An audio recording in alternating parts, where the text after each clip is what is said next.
Yay, you're here. All right, let's talk about the names of the strings, the open strings, and the notes on the neck, okay?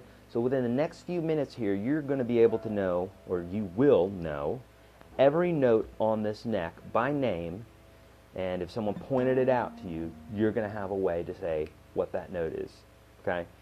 It's a little bit of a process, but it's going to be something you're going to develop over time, and you're going to get really super quick at it, okay? So I'm going to show you some tricks here.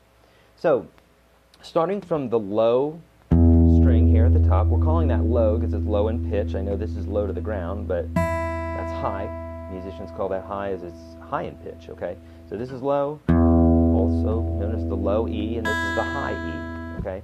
So starting from the low E, the strings go E, A, D, G, B, E. E, A, D, G, B, E. Okay? We name them that because that's when the guitar is tuned to standard tuning, that's what that specific string is tuned to, or should be. So even if you tune it to, even if it's out of tune, obviously it's still the E string. Okay? That guy is, and then E, A, D, G, B, E. Okay, how can you remember this? Easy.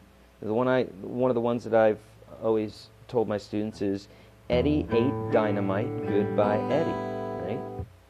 No, I'm not endorsing eating dynamite, but it's a funny little thing that you can remember. Eddie ate dynamite, goodbye Eddie, right?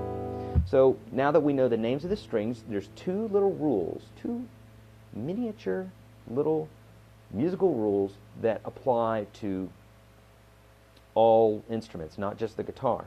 And here they are. The musical alphabet goes from A to G, okay?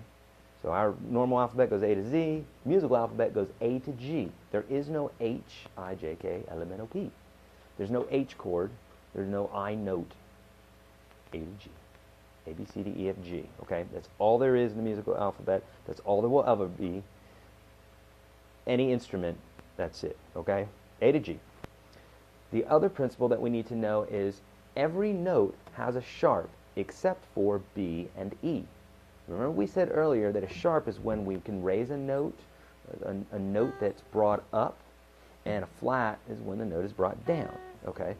So what I mean by a sharp is a note that's in between one letter and the next letter, okay? So for instance, if every note has a sharp except for B and E, okay, and we're starting on the A string, right, it's the fifth string right here. We're counting from the bottom two, 1, 2, 3, 4, 5, 6. Then the fifth string, which is an A, we're going to go all the way up the fretboard here to the 12th fret. We're going to go all the way up, identifying these notes. So, alphabet goes A to G. These are two mantras you want to keep in your mind all the time. Alphabet's A to G. B and E don't have a sharp. So, if that's true, here's our A, because it's the A string, right? And does A have a sharp? Yes, it does. So the very next note on that same A string is an A sharp. Okay? In the alphabet, the next note, or the next letter is a B, right? So it's a B.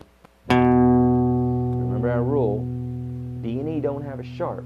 So B, so that's B, we go up another half step, right? One fret, we go up another half step.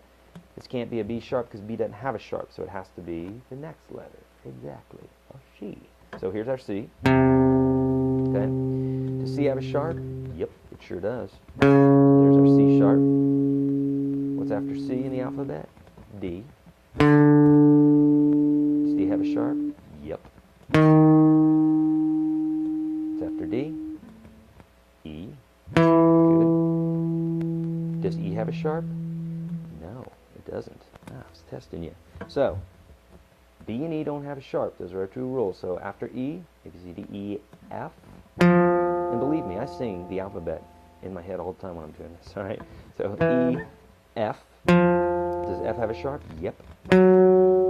G would be after F. A, B, C, D, E, F, G. Does G have a sharp? Yep. And then after G sharp, we start over again, right? There's no H, so straight to A. So we're back starting over again. Think of it like a spectrum. spectrum of colors. It starts over again. So here is an A, and so is this. So the 12th fret is a place where the neck starts over again. So we went from A to G sharp, and then back to A again. So we just start right back over here. A sharp, B, C, C sharp, D, and so on. That's true for the 12th fret on every guitar. No matter what you're tuned to, it's going to be the same. It's going to be whatever the note down here is tuned to, that's going to be the name of this note. So it's a great way to kind of figure your way around the guitar. If someone asks you what this note is, and you know this is an E string, and you know that this is an E, you know that E doesn't have a sharp, so this note has to be an F. Okay?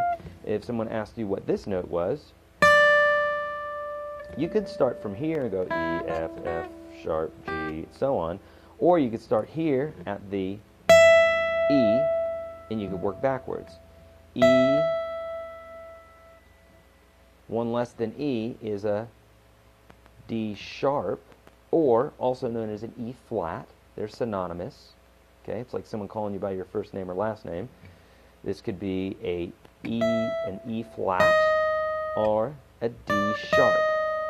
Okay, you don't have to get confused with that. We'll probably address more of that later. But so E, 1 less than E, 1 fret less than E is D sharp or an E flat, and then a D.